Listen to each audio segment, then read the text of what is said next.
அடுத்தப்புறமா என்னன்னு பார்க்கலாம். இப்ப பார்த்தீங்கன்னா, விஜய் குடும்பத்த உண்டியலன் பண்ணணுன்ற வெறியோட நம்ம காவேரி, குட்டி அம்முவ கூட்டிக்கிட்டு ஆட்டோல வராங்க. இங்க பார்த்தீங்கன்னா, விஜய் வந்து சித்தி, சித்தப்பா எல்லாருமே வந்து திட்டிட்டு இருக்காங்க. "ஏன் என்ன கேட்காம எதனா பண்ணீங்க? பேசறதுக்கு முன்னாடி என்ன ஒரு வார்த்தை கேட்டுருக்கலாம்ல. அவ முடிவு இப்ப என்னன்னா, என் மேலேயே கோவப்படுற மாரி பண்ணிட்டீங்களே!" அப்படின்னு சொல்லி விஜய் பேசிட்டு இருக்கும்போது கரெக்ட்டா ஆட்டோ சவுண்டு கேட்குது. காவேரி அம்முவ கூட்டிட்டு வந்துடுறாங்க. அம்முவ போய் மேல ரூம்ல போய் விளையாடிட்டு இருக்க சொல்லிட்டு, காவேரி தாத்தாவ பார்த்து கேட்குறாங்க. "நீங்கலாம் யாரு?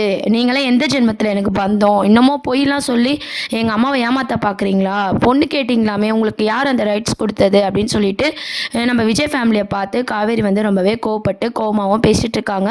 தாத்தா, சித்தி எல்லாரும் என்ன சொல்றாங்கன்னா, "உன்ன குழந்தைக்கு ரொம்ப புடிச்சிருக்குமா? நீயும் குழந்தையும் ரொம்ப க்ளோஸா பழகுனீங்க. அது மட்டும் இல்லாம அம்மு காணா போனது நீ எவ்வளோ துடிச்சு போயிட்ட. அதனால அம்முக்கு அம்மாவா இருப்ப அப்படின்றதுக்காக தான் நாங்கலாம் யோசிச்சு உங்க அம்மாகிட்ட இப்படிலாம் பேசுனோம். நீ ஏதோ தப்பா எடுத்துக்காத. நீ யோசிச்சு கூட சொல்லு." அப்படின்ற மாரி சித்தி சொல்லிட்டு இருக்காங்க. "நீங்க வாய மூடுறீங்களா? குழந்தைய காணோம்னு எல்லாரும் தான் பதறுவாங்க. இந்த குழந்தைன்னு இல்ல. எங்க ஸ்கூல்ல எந்த குழந்தை காணாம போனாலும் நான் இப்படி தான் பதறுவேன்." அப்படின்ற மாரி காவேரி சொல்றாங்க. எல்லாருமே ஷாக்கா பார்த்துட்டு இருக்காங்க. "யார கேட்டு முதல்ல நீங்க வந்து பொண்ணு கேட்டீங்க? அதோ இவர் சொல்லி கேட்டிங்களா பொண்ணு?" அப்படின்னு சொல்லி விஜய கேட்குறாங்க. விஜய்க்கு எதுவுமே தெரியாது அப்படின்னு சொல்லி கேட்கும்போது, காவேரி பார்த்தீங்கன்னா, அத நம்பாம விஜய தப்பா புரிஞ்சுக்கிறாங்க. "நீங்கலாம் வந்து கேட்டுட்டு போயிடுவீங்களா? கல்யாணம் பண்ணிக்க வேண்டியது நான். நான் தான் முடிவு பண்ணணும்." அப்படின்ற மாரி காவேரி ரொம்ப கோவமா எல்லாரையும் பார்த்து பேசிட்டு இருக்காங்க. உடனே தாத்தா என்ன சொல்றாருன்னா, "உன் விருப்பம் இல்லாம நாங்க பொண்ணு கேட்டது தப்புதாம்மா. சாரி." அப்படின்ற மாரி கேட்குறாங்க. "இதுக்கப்புறம் யாரும் பொண்ணு அது இதுன்னு என் வீட்டாண்ட வந்து பேசக்கூடாது." அப்படின்னு சொல்லிட்டு ரொம்ப கோவமா பார்த்தீங்கன்னா, காவேரி வந்து அங்கருந்து போயிடுறாங்க. காவேரி போனதும் பார்த்தீங்கன்னா, நம்ப விஜய் இருக்கார் இல்லையா? காவேரி பின்னாடியே ஓடி போறாரு.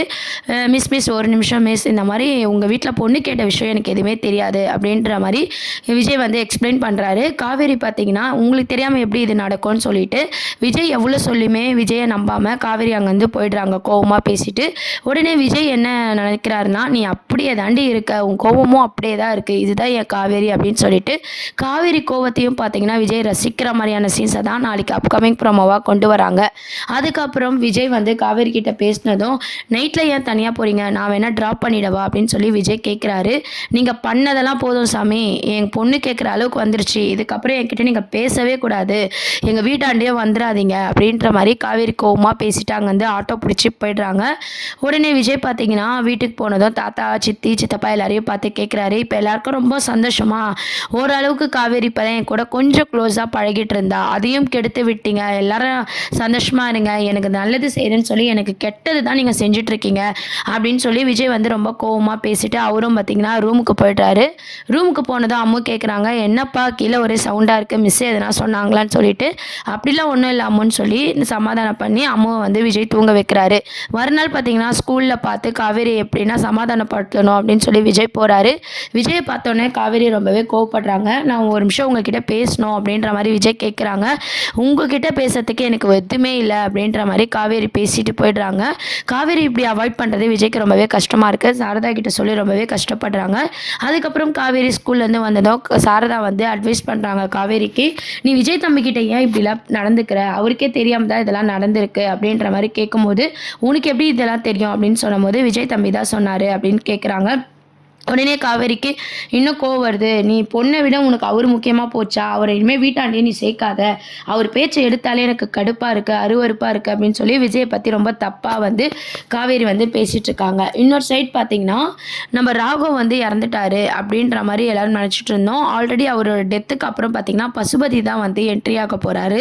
எப்படின்னு பார்த்தீங்கன்னா, இவங்க என் பையன சாவடிச்சுட்டு இவங்க மட்டும் எப்படி ஜாலியா இருக்கலாம் அப்படின்னு சொல்லிட்டு பசுபதி என்ட்ரி குடுக்க போறாரு. பசுபதிய பார்த்ததும் காவேரி ரொம்பவே ஷாக் ஆகுறாங்க. "நீ வந்துட்டியா?" அப்படின்ற மாரி ஷாக் ஆகுறாங்க. "என்ன 5 வருஷம் பழசெல்லாம் மறந்தாலும் என்ன இன்னும் மறக்கல போல. அதுதான் பசுபதி." அப்படின்ற மாரி பசுபதி வந்து டயலாக்லாம் விடுறாரு. "ஏய் நீலாம் திருந்தவே மாட்டியா? உன் பையன் செத்ததுக்கப்புறம் நீ திருந்தவே மாட்டியா?" அப்படின்ற மாரி காவேரி வந்து கேட்குறாங்க. "என்ன உன் குடும்பத்த பிரிஞ்சு இருக்க போல." அப்படின்ற மாரி பசுபதி வந்து காவேரி கிட்ட பேசிட்டு இருக்காங்க. காவேரிக்கு எதுவுமே புரியல. உடனே சாரதாம்மா கிட்ட பசுபதி பார்த்த விஷயத்தையும், பசுபதி பேசின விஷயத்தையும் நம்ம காவேரி சொல்றாங்க. இத கேட்ட சாரதா ரொம்பவே ஷாக் ஆகுறாங்க. என் குடும்பம் சொல்கிறாரேம்மா, எதை வச்சு சொல்கிறாரு அவரு அப்படின்ற மாதிரி கேட்குறாங்க. இந்த 5 வருஷத்தில் வேறு எதனா எனக்கு நடந்துச்சா, என் குடும்பம்னு எனக்கு எதனா இருக்கா அப்படின்னு சொல்லி காவேரி கேட்குறாங்க. எப்பவும் போல் பார்த்தீங்கன்னா பழசை பற்றி பேசினா காவேரிக்கு உயிருக்கே ஆபத்து வரும் அப்படின்னு சொல்லிட்டு நம்ம சாரதா பார்த்தீங்கன்னா அதெல்லாம் மறைக்கிறாங்க. அப்படிலாம் இல்லை, அவன் ஏதோ போகிற போக்கில் பேசிட்டு போவான் அப்படின்ற மாதிரி சொல்கிறாங்க. பசுபதி என்ன யோசிக்கிறாருன்னா, தான் பையன் சாவுக்கு இவங்க தான் காரணம், அதனால இந்த 2 குடும்பமும் சேரக்கூடாது அப்படின்னு சொல்லிட்டு அவர் வந்து ஒரு விதமான டார்ச்சர் கொடுக்க போகிறாரு. இதுக்கு நடுவில் விஜயை பற்றி நம்ம காவேரி தப்பாக புரிஞ்சுக்கிறாங்க. காவேரி எப்படி சமாதானப்படுத்த போகிறாரு விஜய், அந்த ட்ராக் மூமெண்ட் தான் வந்து அடுத்த வாரம் எபிசோடாக வந்து கொண்டு வராங்க. இந்த நடந்த விஷயத்தை எல்லாத்தையுமே பார்த்தீங்கன்னா கங்கா யமுனா கிட்ட சாரதாம்மா சொல்லிட்டு இருக்காங்க. பசுபதி இந்த மாதிரி வந்து காவேரியை மிரட்டி இருக்கான் அப்படின்னு சொல்லிட்டு அவங்களும் பார்த்தீங்கன்னா ரொம்பவே பயப்படுறாங்க. அது மட்டும் இல்லாமல் விஜயை வந்து காவேரி தப்பாக புரிஞ்சிக்கின விஷயத்தையும் அவங்க குடும்பத்தில் போய் காவேரி கத்திட்டு வந்த விஷயத்தெல்லாம் சொல்லிட்டு இருக்கும்போது கங்கா என்ன சொல்கிறாங்கன்னா, இந்த அளவுக்கு காவேரி வந்து நிம்மதி இல்லாமல் இருக்கிறதுக்கு காரணமே அந்த குடும்பம் தானே, அவள் கேட்குறது கரெக்டு தாம்மா, விஜய் மட்டும் நல்லவராக இருந்து என்ன பிரயோஜனம், அவங்க குடும்பத்தில் ஃபஸ்ட்டு அவங்க தானே இப்படி பண்ணாங்க, இப்போ எல்லாம் மன்னிச்சிடுங்கன்னா நம்ம மன்னிச்சிடணுமா அப்படின்னு சொல்லி கங்கா வந்து கேட்குறாங்க. பெரியவங்க மன்னிப்பு கேட்ட பிறகு அதை பற்றி பேசக்கூடாது அப்படின்னு சொல்லி சாரதாம்மா சொல்கிறாங்க.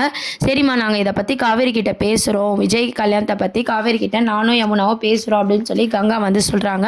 காவேரிக்கு கால் பண்ணி கங்கா யமுனா பார்த்தீங்கன்னா அம்மா நடந்த விஷயத்தெல்லாம் சொன்னாங்க. காவேரி, நீ அவரை கல்யாணம் பண்ணிக்கூடாது அப்படின்னு சொல்லி கேட்குறாங்க. உடனே காவேரி வந்து ரொம்பவே கோவப்பட்டு டென்ஷன் ஆகுறாங்க. ஏன்க்கா, அவருக்கு ஆல்ரெடி கல்யாணம் ஆகிருக்கு, கல்யாணம் ஆகி குழந்தை இருக்குது, ஒய்ஃபும் வந்து இறந்துலாம் போல் உயிரோட தான் இருக்காங்க அப்படின்ற மாதிரி பேசிகிட்டு இருக்காங்க. இதெல்லாம் கேட்டு வந்து கங்காவுக்கு என்ன சொல்கிறதுனே தெரியல. அவங்க ஒய்ஃப் தான் அவர் கூட வாழலை, நீ வேற அம்மு கூட ரொம்ப க்ளோஸாக இருக்க, அந்த குழந்தைய பார்க்கவே பாவமாக இருக்குது, நீ அவரை மேரேஜ் பண்ணிக்கிட்டா உனக்கும் ஒரு நல்ல லைஃப் கிடைக்கும், குழந்தைக்கும் ஒரு நல்ல அம்மா கிடைக்கும் அப்படின்ற மாதிரி கங்கா எவ்வளவோ சொல்லி பார்க்குறாங்க. இருந்தாலும் காவேரி பார்த்தீங்கன்னா வந்து அவரை பற்றி பேசினாலே எனக்கு டென்ஷன் ஆகுது, அவரை பற்றி இந்த வீட்டில் யாருமே பேசக்கூடாது, எல்லாருக்குமே என்னை விட அவர் தான் முக்கியமாக போச்சுல அப்படின்னு சொல்லி ரொம்ப கோவமாக ஃபோனை வந்து கட் பண்ணிடுறாங்க. கங்கா யமுனா எல்லாருமே பார்த்தீங்கன்னா ஃபீல் பண்ணிட்டு இருக்காங்க. ஏன் காவேரி அக்காவுக்கு எவ்வளோ சொன்னாலும் புரிய மாட்டுது அப்படின்னு சொல்லி அவங்க ஒரு பக்கம் ஃபீல் பண்ணிட்டு இருக்காங்க. அதுக்கப்புறம் காவேரியை எப்படின்னா சமாதானப்படுத்தணும்னு சொல்லி விஜய் பார்த்தீங்கன்னா ரொம்பவே சேடாக ரொம்ப டல்லாகவே இருக்காரு. இதெல்லாம் பார்த்த தாத்தா என்ன யோசிக்கிறாருன்னா, நம்மளால தானே இந்த பிரச்சனை ஸ்டார்ட் ஆச்சு, நம்மளே போய் காவேரியை பார்த்து பேசி மன்னிப்பு கேட்போம் அப்படின்னு சொல்லிட்டு தாத்தா வந்து ஸ்கூலுக்கு போகிறாரு. தாத்தாவை பார்த்ததும் காவேரி ரொம்பவே கோவப்படுறாங்க. எத்தனை பேர் தான் இந்த மாதிரி கிளம்பி வருவீங்க அப்படின்னு சொல்லிட்டு, நாங்கள் பொண்ணு கேட்ட விஷயத்த நீ மறந்துடுமா, இதுக்கும் விஜய்க்கும் எந்த சம்மந்தமும் இல்லை, நீ விஜய் கிட்ட எப்பவும் போல பேசு, விஜய் வந்து ரொம்பவே ஃபீல் பண்ணுறான் அப்படின்னு சொல்லி தாத்தா சொல்லிட்டு இருக்காங்க. நான் ஏன் உங்கள் பேரங்கிட்ட பேசணும், நான் பேசலன்னா அவர் ஏன் ஃபீல் பண்ணுறாரு, எனக்கு ஒன்றுமே புரியல அப்படின்னு சொல்லி காவேரி எப்பவும் போல் கோவப்படுறாங்க. காவேரியோட பாயிண்ட் ஆஃப்ல பார்க்கும்போது அவருக்கு ஏற்கனவே கல்யாணம் ஆகிடுச்சு, அவங்க ஒய்ஃப் உயிரோடு இருக்கும் போது 2ஆம் தரமாக தன்னை கேட்குறாங்க அப்படின்ற பாயிண்ட் ஆஃப்ல காவேரி வந்து ரொம்பவே கோவப்படுறாங்க. அவங்களோட பக்கம் நியாயமும் பார்த்தீங்கன்னா கரெக்டாக இருக்குது அப்படின்னு சொல்லி விஜய் வீட்டில் எல்லாருமே புரிஞ்சுக்கிறாங்க.